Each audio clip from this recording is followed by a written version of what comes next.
What is going on, everybody? Welcome back to another episode of the HnH Podcast. My name is Rana, joined by my older brother, Huzaifa Z. Rana. We have a super exciting episode ahead of you guys. Today, we will be doing our first ever 2026 NFL HnH Podcast mock draft. We're super excited for that. Today, we're just going to be talking about our mock draft that we have. But right before we get into that, Huzaifa Z. Rana, my brother, how are you? I'm doing great, Hamza. Thank you so much for that introduction. I can say on behalf of both of us, we are both extremely excited for this episode right now. As Hamza mentioned, our first mock draft of the year. Expect multiple more different mock drafts happening leading up to the NFL draft. This is a full mock draft episode, so for all of our college football fans, all of our fans who are looking forward for the draft in April, this episode is for you. Of course, we're also in the middle of the wild card weekend race, which we'll recap potentially at the end of this episode or even later on a live stream. Follow us on our Instagram for that. But Hamza, we have done a lot of research on this first round mock draft, going back and forth, debating back and forth. We have finally come up with our joint list for the first round and expect some changes down the road with these mock drafts as well. But Hamza, overall, before we get into our picks, what are your thoughts on this draft class overall, and kind of how do you see our first mock draft lining up against other mock drafts that we've seen online? You know, obviously, I think there's going to be a lot of similarities. There's going to be some differences of opinions of where we think, other teams that like other player fits that we think that other team needs. Obviously, we're in January. The draft doesn't start till April.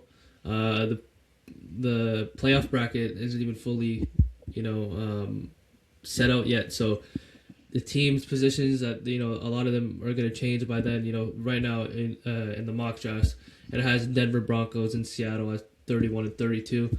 That can obviously change if both teams don't obviously make the Super Bowl. But just in this draft class, it is a pretty good class this year. I will say, a lot of good defensive players to keep an eye out for. Quarterbacks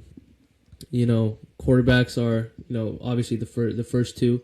The first two that come to mind, Fernando, Mendoza, and Dante Moore, two studs. Other than that, this is a pretty deep class for, defense. And, this is it's a pretty good one. I think over the years, there have been some good ones. I think most recently, one of the best draft classes have been 2024, even though it's only 2 years from then, but that class was stacked. But yeah, I think this class is going to be pretty good, and I think it's going to be very entertaining coming into March and April.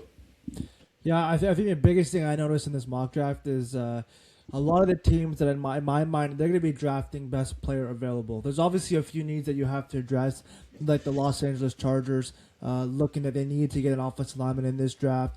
But it's also, I think it's a big part of this draft too, as I just mentioned, is best player available. A lot of the players in this draft, they are impact players, but they're not maybe not a lot of them are going to make an immediate impact, which is why you have to draft best player available.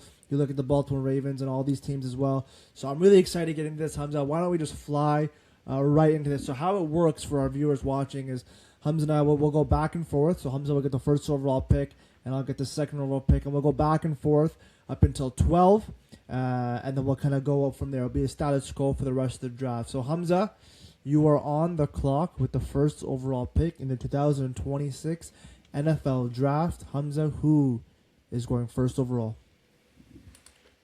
So, with the first overall pick in the 2026 HnH Podcast Mock Draft 1.0, probably the most common number one pick that you'll see throughout every single mock draft, it is the Heisman winner of in the 2025 season, quarterback Fernando Mendoza out of Indiana. Huzaifa, I think that without a question, the biggest need for the Las Vegas Raiders is quarterback. Geno Smith, they brought him in for a 3-year deal, has not lived up to the expectation at all, led the NFL in interceptions, but you're bringing a guy like Fernando Mendoza, who won the Heisman for the first season with Indiana, led the FBS in most touchdowns thrown this year, has only thrown 6 interceptions throughout the year, and people were questioning, is this guy going to be good enough in the college football playoffs? Well, let me tell you, when this guy took down Ohio State, not only in the Big Ten championship game, he took down Ohio State in the Big Ten championship game, and then most recently brought down Oregon with a blowout 55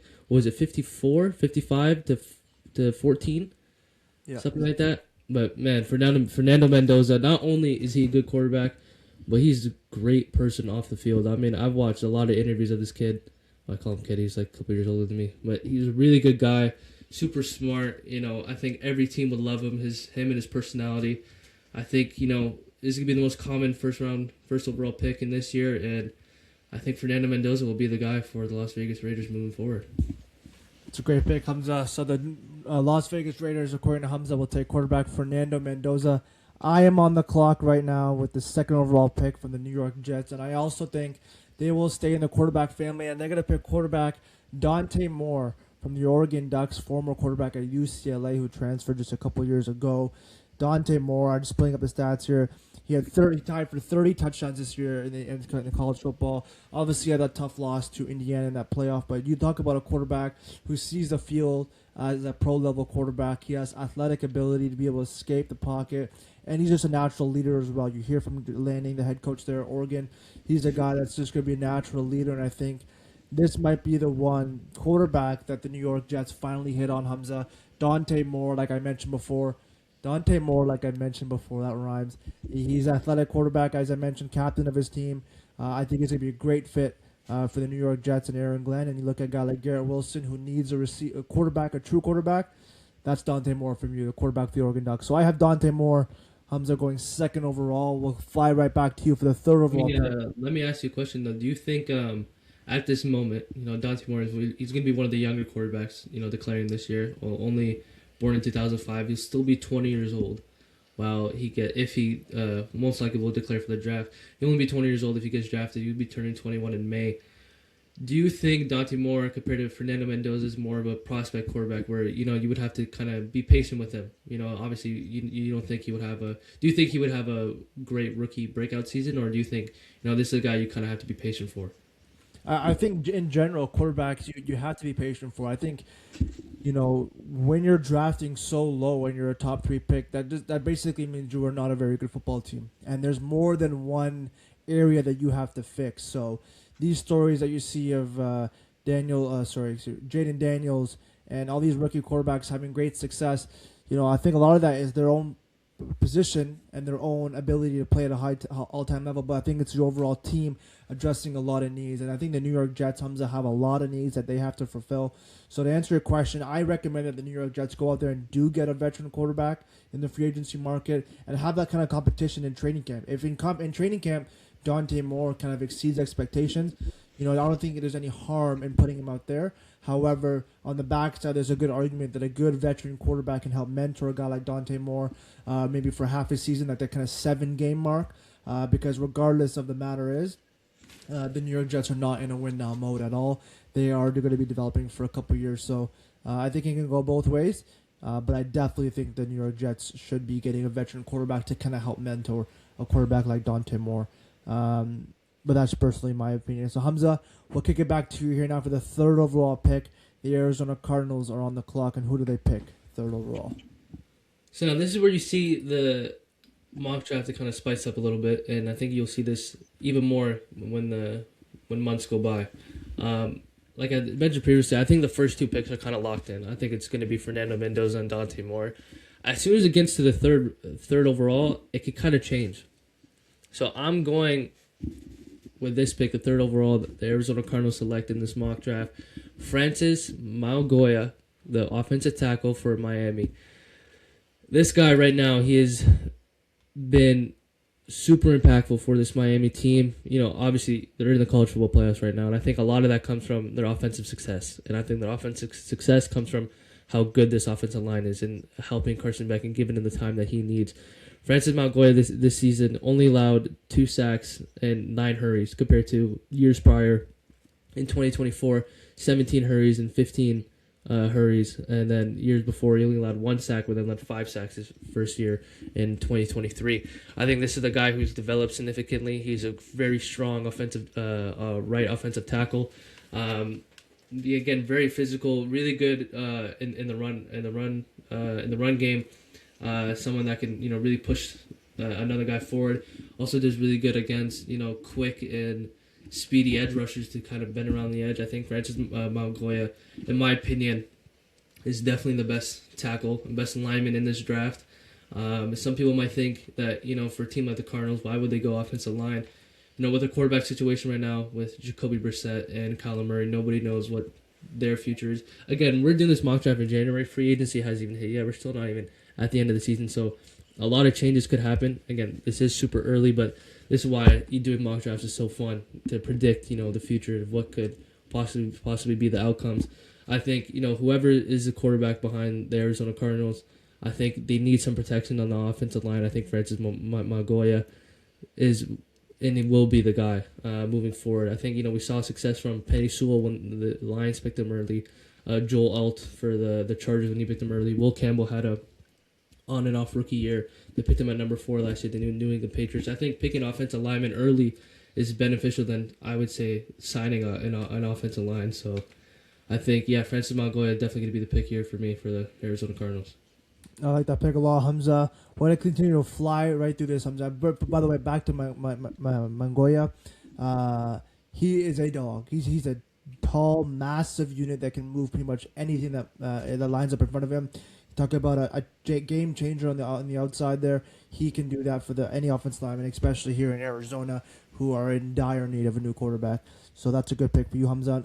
4th overall, I have the Tennessee Titans picking Arvell Reese, linebacker from Ohio State. This guy is an absolute specimen, Hamza. He can play linebacker. He can also line up on the edge. He is one of multiple Ohio State defensive players that we have mocked to go in this first round, Hamza. You talk about an impact, game-changing player. Arvell Reese is right there. He's super fast. This year alone, he had 35 tackles, 6 sacks. Just an absolute specimen, Hamza. 34 solo tackles, 35 assists, and a total of 69 tackles overall with 6 sacks, Hamza. Arvell Reese is a guy that the Tennessee Titans need desperately to help shore up that defense. Obviously, they drafted offense last year with Cam Ward. Why not go out there and get one of the best defensive players in the entire draft in Arvell Reese, one of many Ohio State players, as we had mentioned, mocked to go here in the first round, Hamza. So that's my pick, number 4 overall to the Titans, Hamza. We'll kick it back to the 5th overall pick, the New York Giants, Hamza, are on the clock. I think the Giants, they have a couple of needs. I think their defense has been solidified to be. I think they have a really good future ahead of them. I think their defense is pretty good. I think one of their biggest needs is, in my opinion, either a offensive tackle or a wide receiver. Wanda Robinson kind of broke out this year when Malik Neighbors went down. Malik Neighbors, we don't know if he's going to continue to stay. What am I saying? We don't know if he's going to be. We want him to stay healthy, obviously, but he has some injury concerns. So I think a good way to help your young quarterback in Jackson Dart, I think, why don't you get him possibly the best receiver in this draft? I'm going to go Carnell Tate, wide receiver out of Ohio State, and this guy really emerged this year, being a 1B alongside Jeremiah Smith. And I want you to keep in mind real quick, we have a wide receiver 2 on the team, went number 1 overall in the draft. That says a lot about, first of all, how good Jeremiah Smith is. And Carnell Tate, man, this guy, he was unstoppable for the longest time this year. He had 875 yards, 9 touchdowns, and this guy is a jump ball demon. You throw that ball up, Carnell Tate's going to bring it back down. Also pretty quick, he played a little bit of snaps in the slot, but majority took all the snaps from the wideout position. I think, getting another weapon like Carnell Tate to help this Giants offense will just stretch the field even more with Malik Neighbors coming back, Cam Scatteraboo, Theo Johnson, and if they address that line in free agency, sky's the limit for this Giants offense in the future. I love that pick comes up for the Giants. Carnell Tate, wide receiver from Ohio State. So we have back-to-back Ohio State going 4th and 5th overall with Arvell Reese and Carnell Tate. I'm going to keep on the wide receiver trend now. I have, for the Cleveland Browns, I have wide receiver Jordan Tyson from Arizona State University, 6'2", 200-pound outside receiver. He can also play in the slot as well. This year alone, he averaged 9 yards a catch, only 2 touchdowns. However, that's incorrect. That's the wrong stat there.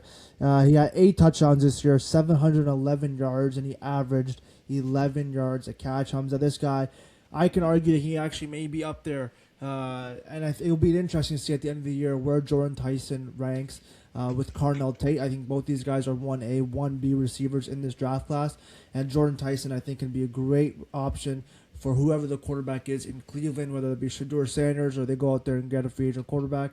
Regardless of the matter is, you drafted Quinshon Judkins last year. Your defense is always going to be playing at a very high level. It was just a dire need to have weapons and playmakers on the outside that can go along a guy like Jerry Jeudy. So Jordan Tyson is my pick. Hamza, 6th overall to the Cleveland Browns. We'll kick it right back to you, Hamza. The Washington Commanders are on the clock with the 7th overall pick. Yeah, with Washington on, I think we have to address the defense. I think the defense fell off significantly this past season.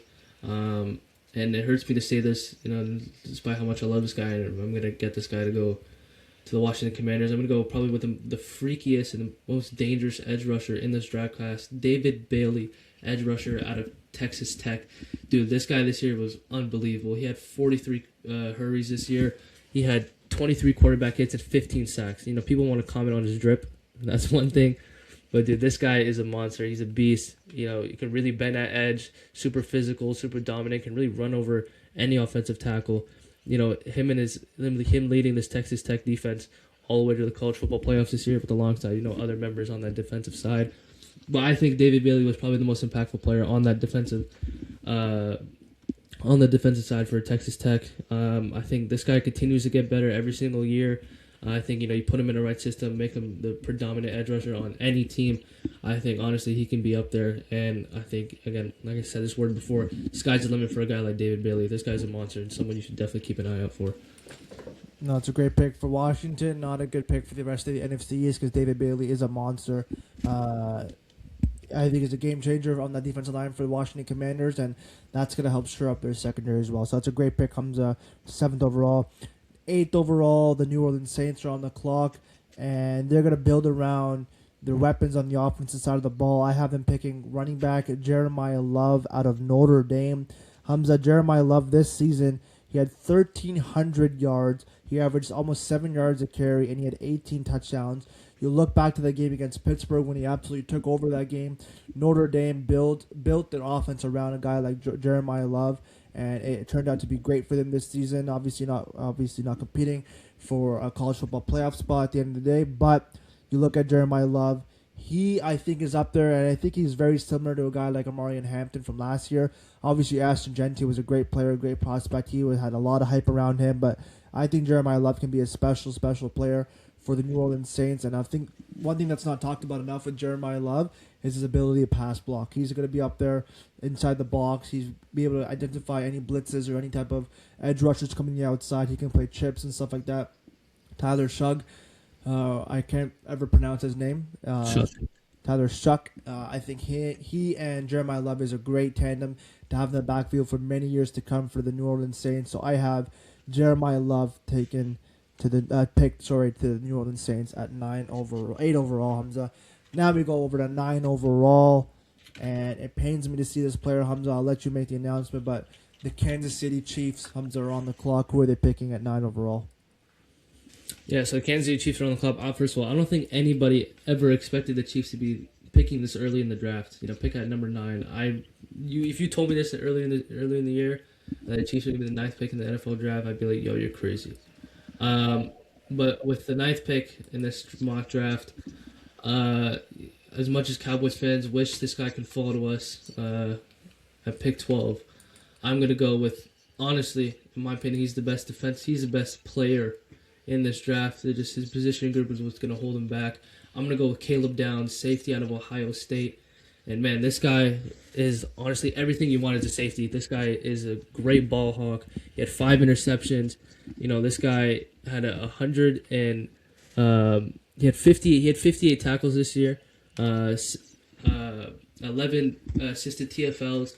Dude, this guy is honestly everything you want as a safety. He's a hybrid safety. He can fly down the field, super physical. This guy also has a lot of speed to him, so his pursuit is honestly incredible. This guy, Caleb Downs, man, whatever team gets him, he's going to be a dog for. And the reason why I picked Caleb Downs for the Kansas City Chiefs, you look at their defenses here. Their pass rush was solid. Their linebackers were okay. Outside of in their secondary, outside of Trent McDuffie, there wasn't really much. And I think if you beef up that secondary, help out Mahomes in the offense, I think Caleb Downs would be a great pick for honestly any team. I think he'd be very beneficial for this Kansas City Chiefs defense. That's a great pick, Hamza. Caleb Downs, an absolute stud, as you mentioned, and just a guy who can take over an entire game from the safety position. Hamza, he can play inside the box. He can cover. He's a phenomenal player, and one that the Kansas City Chiefs in our mock draft are going to be very lucky to have. To wrap up the 10th overall pick in the first round, I have the Cincinnati Bengals selecting Ruben Bain, Jr., edge rusher from Miami. If you look at this Miami Hurricanes defense, Hamza, this defense is built around two players. That defense line, Akheem Mesidor and Ruben Bain Jr., Hamza. This guy can play inside. He can play outside. This year, by the way, he's 6'3", 275 pounds. When you watch him on film, he looks kind of a small, stocky, kind of beefy guy, but he can move like the best of them, Hamza. This year alone, he had 8 sacks, 4 fumbles was 1. He had 1 interception, Hamza, as an edge player. He had 25 solo tackles, 21 assists, and a total of 46 tackles, Hamza. You look at the Cincinnati Bengals, their biggest need is defense and defense and defense. Their offense is obviously amazing with Joe Burrow and those weapons. But another reason why I had him mocked to go to the Cincinnati Bengals is that, Trey Hendrickson, his availability for the Cincinnati Bengals is up in the air. He might be a guy that may test free agency next year. There's been obviously some back and forth kind of negotiations between Trey Hendrickson and the front office in Cincinnati. And then you have Shamar Stewart, Hamza, who had that issue last year. He's been an okay player, but I don't think he's not at the level that they expected him to be at. So now you go out there, you get a guy like Ruben Bain Jr., who's going to be playing in the national final. That will have national eyes on him and just increase his stock if he has a good game. And as I mentioned before, this Miami Hurricanes defense, Hamza, is built around Ruben Bain and that defensive line. So I think it's the best fit. I think probably the best fit overall I have in my first top 10 picks is Ruben Bain going to the Cincinnati Bengals, Hamza. Now we'll kick it back to you, Hamza, with the 11th pick. The Miami Dolphins are on the clock. So Miami, it's a very interesting team here. I feel like they have a lot of needs, and I think defensively you can look at the needs that they need to address. Corner is definitely one of them. Their defensive tackles are okay. Linebacker for sure is one of them. But then when you go back to the offensive line, and we don't know what their quarterback situation will be with Tua. I don't think they will trade him. I don't think so. I think Tua will still be part of that team. You could look at wide receiver. Tyreek Hill went down with a pretty gruesome injury last year, and they weren't able to have him. I think when they have one of the best running backs in the entire league in Devon Achane, I think the best way to keep that going, keep that cycle going, maybe protect Tua even more. I think you got to address with the O-line here. So I'm going to go with Spencer Fernando, tackle out of Utah, and this is a very big tackle. Someone that a lot of insiders believe that maybe when he gets drafted, he can also get plugged in the guard. I think if Spencer Fernando maybe played for a more well-renowned team, I think he definitely maybe would have gone higher. I think, again, he still can go higher. But if you look at the stat sheet, dude, this guy allowed 0 sacks this year, 0 hits, and only 5 hurries. I mentioned Francis Mauigoa before and his stats, and you want to compare the stats with Fernando and Mauigoa. Yes, Fernando, he had the better stats. I just think, the competition that he played, obviously, it's going to be a lot different in the NFL. But I think Fernando is a great talent. I think he's a beast. He's has a lot of potential in him. Again, he's only going to be 20 while the NFL season kicks around. This is a young guy you can build around, and slowly start to rebuild our offensive line for Miami and help whoever's going to be the quarterback for next year. And that leaves us, Hamza, with the 12th overall pick, and the Dallas Cowboys, Hamza, are on the clock. A very important pick here. Just some history for the 12th overall pick. 2 big names is Tyler Booker, went last year from Alabama, and obviously Micah Parsons from Penn State, drafted in 2021. So this 12th overall pick, I have our Dallas Cowboys, Hamza, addressing the defensive side of the ball, and there's multiple different names that were up in the air for this selection, but because you have 2 overall picks and because you have depth in the other position, I have the Dallas Cowboys picking 12th overall, Sonny Styles, Hamza, linebacker from the Ohio State Buckeyes. We're talking about a 6'4", 243-pound outside linebacker. linebacker who can also play on the inside. You want to talk about a leader, a captain for that Ohio State defense, along with Caleb Downs. You look at Sonny Styles. This guy is an impact player. Now, there's been film at times, and some people might question his ability to get off blocks, especially when the linebackers and when the guards are pulling and they're getting to the secondary. There's been a few times in film where Sonny Styles has been caught up. But besides that, I think that can be outcoached. Besides that, his pursuit to the ball, his east-west ability is going to help this Cowboys defense in many ways, Hamza. Just imagine Sonny Styles and a healthy Avieon Overshown with an opportunity for Marius Leafau to play more. And you have Shamar James. This could be one of the best linebacking core in the NFL at a very young age. And Sonny Styles, the biggest thing I look at, Hamza, when I look at these players, and if I'm a GM, if I'm a general manager out there wanting to draft players, I want players who were captains and leaders of their teams, guys who pull guys together and bring guys together and create a culture and create an identity. And that's Sonny Styles, Hamza. This guy, I think, will come in and play right away for the Dallas Cowboys, be that guy alongside Avieon Overshown, Hamza. And because we're both Cowboy fans, Hamza, let's talk about this pick for a little bit more. What are your thoughts on that pick, Hamza, about Sonny Styles going 12th overall to the Dallas Cowboys in my mock draft? I think if you have opportunity to get a guy like Sonny Styles, I think there should be no hesitation to go get him. Depending on what the board is and depending on how the board falls, I think getting a guy like Sonny Styles at pick 12 would be great for Dallas. Like you mentioned before, his sideline to sideline angle is really good. This guy can run all over the field. Like you mentioned before, him getting off blocks, I'm not really too worried about that. Like you said before, again, that's something that can be coached. But he is a dog, and a lot of people, including me, I truly believe halfway throughout this college football season, I think Sonny Styles has honestly outperformed a guy who went number 4 overall, Arvell Reese. I think Sonny Styles has the potential to be the best linebacker in this class. Guy who is, again, super competitive, has that dog mentality in him. Again, like you said before, he's a leader, being that mic and, calling in the plays. I think getting a guy like Sonny Styles, especially at pick 12, would be great for this Dallas defense. Value. And exactly. Just to carry on that, Hamza, I don't know if I talked about it yet, but he had a total of 83 tackles this year. In his junior year, he had 100 tackles, Hamza. 49. So he had 46 solos and 37 assists. He had 1 sack, a forced fumble, and an interception this year, Hamza. So you talk about a guy who's on a great Ohio State defense, and we have another guy from Ohio State mock to go a little bit later in this draft, but already you have Caleb Downs, Arvell Reese, Sonny Styles picked within the first top 12 picks. Ohio State is definitely a place to be. Okay, Hamza, I'll let you drive the boat now here. You'll quickly highlight picks 13 to 20, and then I'll let you carry it on from here. Yeah, so we're gonna skim through this a bit here. So at pick 13, the Rams are on the clock via a trade from the Falcons. I think personally it's unfair that the Rams have the opportunity to get a top 15 pick, and they go with the best corner in this draft class, Mansoor, Delane, cornerback out of LSU. And at pick 14, the Ravens are on the clock. They're going to go to solidify that wide receiver 1 position, they're going to go with Makai Lemon, wide receiver out of USC. At pick 15, the Buccaneers, they're going to select. They need some help on the defensive end with, Baker carrying the load on the offensive side. They're going to go Keldrick Folk, edge rusher out of Auburn. The 16th pick goes to the Jets via trade from the Indianapolis Colts. They traded Sauce Gardner. Why not? Let's fill that back up with another corner who potentially could have been a lot higher in this draft if, injuries weren't that big of a concern. We're going to go Jermod McCoy, cornerback out of Tennessee.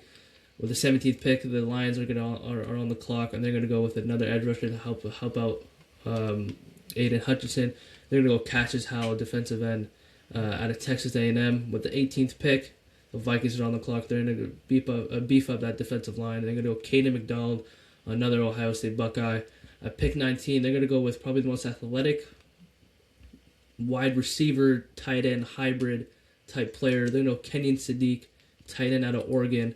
And at pick 20, via trade from the Green Bay Packers, the Dallas Cowboys are going to select cornerback Avieon Terrell out of Clemson. Yeah, Hamza, quickly, if you forgot to mention that, it's the Carolina Panthers picking 19, and they'll pick Kenyon Sadiq. But that's a very exciting second kind of half of this first round, Hamza. Why don't we go 1 or 2 each, Hamza? What are some big names that kind of stand out to you in the second wave of picks here in the first round. Yeah, so I'm just gonna start off right after the Dallas pick at pick 12. Mansoor, Delane, quarterback out of LSU. This is the guy who we talked about him before on an earlier podcast. That this is, in my opinion, he is the best corner in this draft, and I think a guy who can go higher depending on how he does in the combine. A lot of concerns of will Mansoor, Delane even run a 4.4 and 4.5? That's what they're also talking about. Will Johnson last year, who kind of fell a bit. But I think overall as a corner, he's the perfect corner. This is a guy, great man-to-man guy. Someone that you would always want to lock onto the wide receiver one on the other team. Mansoor, Delane, dude, you can honestly, Dallas picks Sonny Styles. If Dallas picks Mansoor, Delane, I'll be just as happy. Also Dallas got to address that cornerback need too. But I think Mansoor, Delane is a great pick for the Rams. I think great pick for honestly any team. But Uzema, let me ask you this: you went with the Jets going with Jermod McCoy, cornerback out of Tennessee. What was your thought process there, and what made you think what made you think that corner would be the best position there at pick 16 for the Jets? Yeah, well, when I think about the New York Jets and their biggest need is definitely the defensive side of the ball, and they lost Sauce Gardner via trade to the Indianapolis Colts. With that, they have value in these draft picks. And Jermod McCoy, who Hamza, I've watched his highlight tape. I've heard what people had to say. If he did not tear his ACL, he would have been, I think, a consensus top 10 pick in this year's draft. But that injury concern is obviously an issue, something that has to be addressed. And I'm always a little bit iffy on drafting players who have ACL, MCL injuries. But Jermod McCoy, if healthy, Hamza, this guy's going to be a stud. I have his 2024 stats in front of me, Hamza. He had 26 solo tackles, 18 assists, 4 interceptions, Hamza, as a defensive back. He's tall, he's lanky, but he's also, Hamza, watching that video, the highlight tape of him, he's got that dog in him, okay? And you look at Aaron Glenn, you look at the attitude that he wants to build on that defensive side of the ball. He's not afraid to step into the box and lay a big hit on any linebacker, on any running back or any receiver. Jermod McCoy, I think, can be one of the best defensive backs in this draft. I think Mansoor Delane, I think that title goes to him for now. But I will not be surprised if midway through the season, even at the end of the season, if a healthy Jermod McCoy is playing at a very high level, he can be a player that the New York Jets find insane value in, picking this guy at 17th overall. And 5-10 years down the road, when we look back at how did this guy get to 17th overall, people will look at that injury concern. But Hamza, Jermod McCoy is a stud, and is a great pick, and someone that if he fell to 20, I would want the Dallas Cowboys to pick him at 20, 100%. Jermod McCoy is my pick at 17th overall, Hamza. And another player I'll quickly highlight too is I had Makai Lemon going to the Baltimore Ravens at, I believe, is 14th overall. 14. Sorry, I lost 13 overall. 14 overall, sorry. I lost that sheet here. I don't know where it is. Yeah, 14th overall. This guy from USC, Hamza, wide receiver. This guy can play inside. He can play outside. He is a genuine stud, okay? He's 5'11", 195 pounds, Hamza. I have his numbers right here. 11, wow, I can't speak right now. 11 total touchdowns, Hamza. He averaged 14 yards a carry. Like I mentioned, he could play inside and outside. And my biggest player comp for him is a guy like Amon-Ra St. Brown. Obviously, they went to the same school, but he just gave me similar vibes. A guy who can play inside, not afraid to block. Probably one of the best hands in the receiver class, and I think a great fit for Lamar Jackson and this Baltimore Ravens offense, who need help at the receiving side of the ball. We see what Zay Flowers has been able to do, but they need help, and Makai Lemon, I think, can take over the number one position, Hamza. And I'll kick it back to you, Hamza. So, back to my question for you is: you had the Dallas Cowboys, Hamza. Our Dallas Cowboys had 20 overall, picking Avieon Terrell, brother of AJ Terrell. Can you talk a little bit about him, Hamza, and what you think he can bring to the Dallas Cowboys? For sure. I think last year in his sophomore year, I think AJ Terrell was Avieon Terrell, was a consensus top 3 corner in college football. This is a guy last year who played a lot of nickel, played a lot of corner, but in terms of coverage, this season it kind of fell off a bit in that sense, and the whole Clemson defense kind of fell apart this year. But honestly, overall, I think a guy like Avieon Terrell would help really solidify that DB core for this Dallas defense. He did allow 3 touchdowns this year. but did allow less yards, only 344 yards this year. He got targeted 53 times only. Nobody really threw his way as much. Had 392 coverage snaps and 653 defensive snaps. Played 12 games this year. Had honestly just overall a very solid season. And this is a guy who can, I mentioned before. Actually, I'm not sure if I even mentioned at all, but this is a guy who can play nickel. Played a lot of snaps in nickel. He played a lot of snaps also at corner too.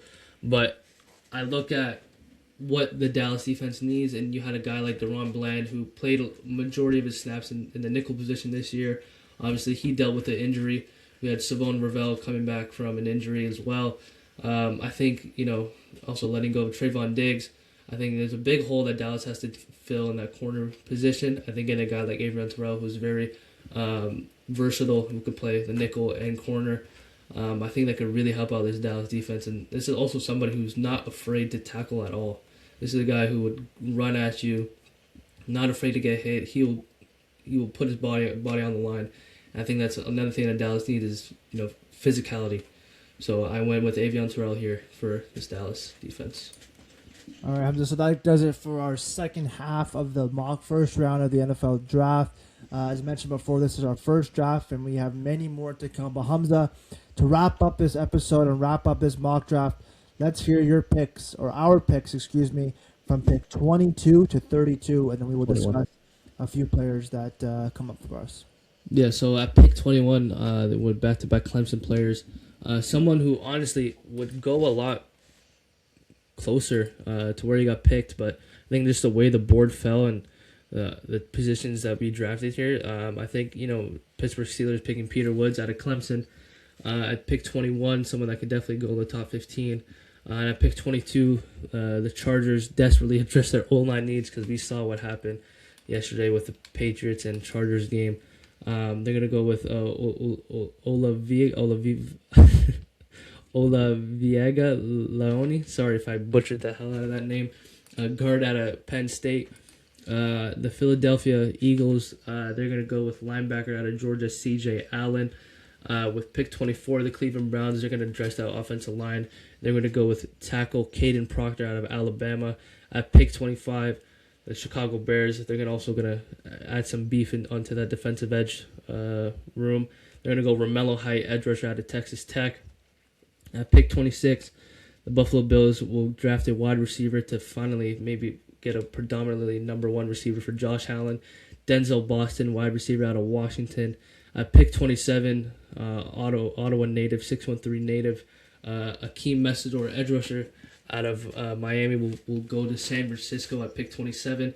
At pick 28, the Houston Texans are on the clock. They need to address their offensive line as well. They're going to go Emmanuel Pregnon, guard out of Oregon. At pick 29, the Rams, again, they pick. They're going to go Caleb Lumu, tackle out of Utah. At pick 30, the Patriots are on the clock. They're going to go with T.J. Parker, edge rusher out of Clemson. At pick 31, the Broncos are going to continue to beef up that defensive line. They're going to go Caleb Banks, defensive tackle out of Florida.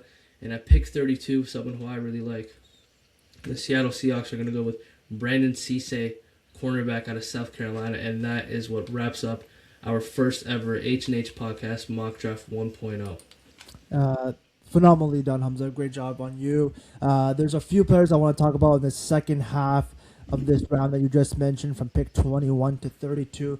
I'll start off number one with a guy who I want, if he's available there at 20 and the Dallas Cowboys are looking for another linebacker. Let's just say they pick Mansoor Delane at 12 and this guy's available at 20. There's a guy like C.J. Allen. He's a middle linebacker for the Georgia Bulldogs, Hamza. I have him going here to the Eagles. It paid me. It killed me, actually, to have him go to this team. But we know the Philadelphia Eagles love their Georgia Bulldogs. And Nakobe Dean, Hamza, who is a free agent who might not be coming back. This is a guy that can fill that need. And you pair him with a guy like Jahad Campbell from Alabama last year. It's a very scary tandem linebacker for the Philadelphia Eagles. This year he had 47 tackles, 41 assists. He had 3.5 sacks, a forced fumble, and fumble recovery. Hamza, a C.J. Allen guy who may not look like the fastest player, but he's not afraid to get into the face of the offensive lineman. He's a guy that can mess up a lot of different screenplays, and he's a player that I think the Philadelphia Eagles will love. And this other player, Hamza, it's kind of crazy for me to talk about him personally. He's someone that I played football with for a good 4 to 5 years here in Ottawa. We played on the same team for the Orleans Bengals, and then he went to play for the Giants. And then right around my grade 7 or grade 8 year, we both went our separate ways. I went to Ashbury College, and he went to a prep school down in Florida. Is a Akheem Mesidor. And he's a guy that we joked about a couple weeks ago. We're like, I don't know if he can, sneak into that first round, and he's a great player. But this college football playoff, Hamza, has really, I think, surprised me and surprised a lot of different NFL analysts to have him now mocked going into the first round. I'm looking at stats right now. I didn't know this, excuse me. He had 10.5 sacks this year. Like, he is an underrated player on the defensive line. Obviously, Ruben Bain, he gets all the attention, all the focus, but Akheem is a guy who, watching a lot of film on, he's not afraid to, go inside, go outside of guys. He can play in the he can play inside the B gap, and he's a technician, Hamza. His form and his ability to get outside and make impact plays has been evident in his college football playoff. And I think, as I mentioned, for Ruben Bain going 10th overall to the Bengals, both these kids are gonna have both these players are gonna have the opportunity to showcase their skill at a national level here in the national championship game. So, as someone who played against him and played with him, it's pretty cool to see an Ottawa native here in the first round in our mock draft. And will not be surprised if, as we get closer to April, Hamza, Akheem slowly makes his way maybe into the top 20. He's that kind of player. So, an interesting kind of story there. And one player I wanted to highlight, and someone that I think that can severely impact and make a big difference for the San Francisco 49ers defensive line, Hamza. Yeah, I think it's. I think honestly, one of the only reasons why that he was even mocked, someone this late, is that he's a little bit older. He's your age. He's going to be 25 while the season starts. Nothing wrong with being 25. I think a lot of teams, they gotta look for younger guys, but I mean, if you're that guy that dominant with, again, like you mentioned before, 10.5 sacks, someone that can also bend that edge and isn't scared to run through the offensive tackle, and someone that can just bulldoze over another man. I think Akheem Mesidor, I mentioned before, this guy, he's really good. I think honestly the only thing that's holding him back is that he's gonna be 25 years old, when the NFL season starts. So. Other than that, yeah, I think somebody that I want to highlight, or two people I want to highlight real quick is, I picked 24.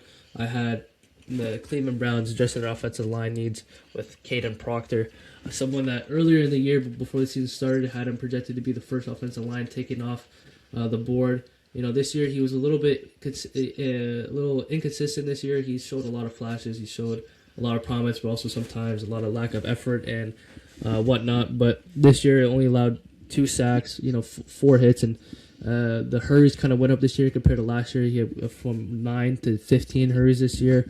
This is also a guy who's big enough to even get plugged into guard as well. I think, I personally think that Shedeur Sanders should at least get another year being the starting quarterback for the Cleveland Browns, depending on what they do in free agency. I think the best way to address that is, you got to beef up this offensive line, because this offensive line was horrible. So I think Kadyn Procter can definitely help this Cleveland Browns. Another player I want to address here is pick 32. I had the Seattle Seahawks going with Brandon Cisse, quarterback out of South Carolina. This is a guy who flew up the charts this season. Nobody really projected this guy to go in the first round before the season started with South Carolina. But sorry, guys, I'm a little sick. But man, South Carolina keeps continue to produce these dogs in their secondary. They had Nick Manwari go to Seattle. Oh wow, I didn't realize 2 South Carolina guys. They had Nick Manwari go to out of South Carolina last year, who's a front runner for Defensive Rookie of the Year this year. They had O'Donnell Fortune, who was the corner who got drafted to New York. I think he was dealing with some injury concerns, so he wasn't really talked about as much. But Brandon Cisse, a guy who honestly can also, I wouldn't be surprised if Dallas picks him here at 20, depending if Dallas trades back and gets another pick. And I think Brandon Cisse, a guy who is super quick, I think he will be, in my opinion, the fastest corner in this draft. I think he'll have the fastest 40 time. This is a guy who has long arms, and that's one thing that Dallas loves, so DB with long arms. Super physical, good man-to-man. Zone coverage is a little iffy. He's not the greatest tackler not the greatest at tackling, but honestly, in terms of a cornerback and his man coverage skills, I think Brandon Cisse is definitely a guy to keep an eye out for. That's great. Well, nicely said, Hamza. Very well done for you. And that was really fun, Hamza. As our first mock draft, we did a lot of research, a lot of back and forth. So we appreciate support from everyone watching these videos. You know, I've been saying it for a long time. We're stuck at 85 subscribers, guys. If you can please get us to 100, that'll be much appreciated. We're out here every single day, Hamza. Before I give it back to you for closing, Hamza, I think one thing that's interesting that we did in our mock draft is we only had 2 quarterbacks taken, and those were the first 2 overall picks. So it'll be interesting to see kind of how free agency dictates how teams address the quarterback position. But there's still some great quarterbacks: Lenore Sellers, Garrett Nussmeier, Carson Beck, Ty Simpson. These quarterbacks. Sellers is going back for the Oh, year. probably not Sellers. Sorry, but I meant to say Carson Beck Yeah. and a bunch of other guys too. So Ty Simpson. it's going to be an interesting time. And we will be back, maybe not next week, but the week after. We'll do another mock draft, a 1.1 HnH mock draft. Hamza, on behalf of me, thank you guys so much for watching. And Hamza, I'll let you close it out, as you always do. Again, we appreciate all the support. We did put a lot of time in this mock draft. And again, this is very early. This is January. I think we'll be doing a mock draft, not every week, but we'll be doing a mock draft maybe a couple times a month. We'll continue to keep doing it until April. The best time for the mock draft season, honestly, is about a week or 2 weeks before. Generally, the best time, especially after free agency. But yeah, again, we appreciate the support. I personally had a lot of fun with this, and we really hope you guys enjoy this type of content. Again, more content will be coming out shortly. A lot of we have super busy schedules and things that we're working around. But again, we appreciate all the support, and we will be back next week for another banger episode. We appreciate you guys. Appreciate it.